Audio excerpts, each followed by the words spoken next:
Today I'm going to show you how to make a really cool candle-powered putt-putt boat using household items. To make it, we're going to need an empty drinks can, some blue tack, 2 straws and an empty juice carton. First we're going to make the boiler, and we'll start by taking our Coke can, cutting off the top and bottom with a pair of scissors and turning it into a flat sheet. Then we'll cut a straight line down one edge, and from that mark out a rectangle 6 cm wide by 18 cm long. Be very careful not to cut yourself. Once we've cut that out, we need to gently fold it in half, but don't push down hard on the fold as we don't want it to tear. Next we need to mark out a 1 cm line around one half of the boiler and cut it out with our scissors. So we should now have something which looks like this.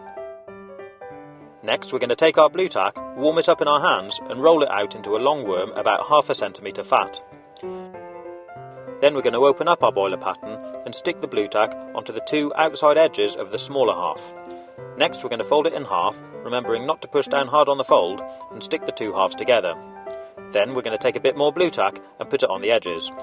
It should look like this. Next we're going to fold over the tabs on both sides and gently crimp it all the way up with some pliers to form a seal. Then we need to take our scissors and cut off the excess tab to leave one long tab along the bottom. Next we're going to take our blue tack and push it into a flat strip about 1 cm wide. Then we're going to wrap it around the end of one of the straws, followed by the second. Add a bit more until the straws are well sealed in a good plug of blue tack.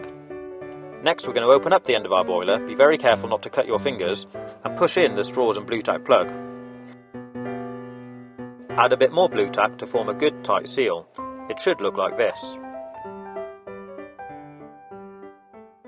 Then we're going to take our scissors and cut the bottom tab along each side of the straws. Next, fold the tabs over and give them a squeeze with some pliers, but be careful not to rip the metal. Our boiler is now complete.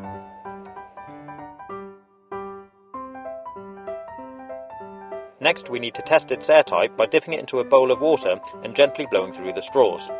If you see any air bubbles leaking, give that area a gentle squeeze with the pliers and try again. To make the boat, we're going to take our empty juice carton, mark out and draw a line down the middle of it and cut it in half. To make the cabin for the inside of the boat, cut the bottom off the half with a plastic lid. Or if you have another empty juice carton, you can cut the bottom off that to make a slightly bigger cabin. I've also cut out some windows and we'll be fixing this in place later. Next we need to cut a small hole in the bottom of the boat for the 2 straws to go through. This should be roughly halfway up the carton and in the middle.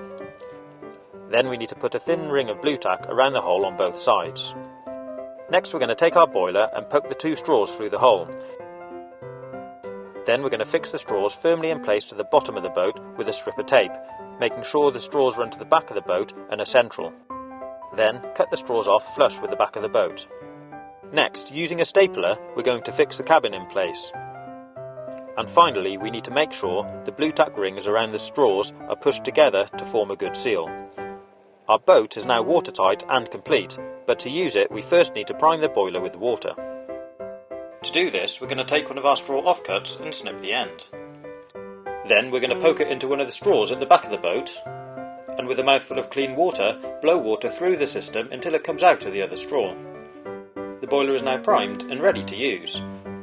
All we need to do now is drop a tea light candle under the middle of the boiler, put it into the bath and wait for it to warm up. It shouldn't take long for the boiler to start popping and off she goes. After a while you might find that the boiler leaks and doesn't work properly, in which case you might need to seal it with some more blue tack. Or if you have any, you could make a boiler using epoxy glue rather than blue tack. This is far more durable and should last a lot longer. You can paint your boat using a waterproof acrylic paint if you like. You can also spray it with a waterproofing lacquer to help protect it, but make sure it's completely dry before you use it. If it's taking a while to get going, try dropping a second candle underneath the boiler. This should help speed things up. If you like this project, maybe you'd like to take a look at some of my other videos by clicking on the links on the right hand side, or take a look at my YouTube channel page. Have fun and happy boating!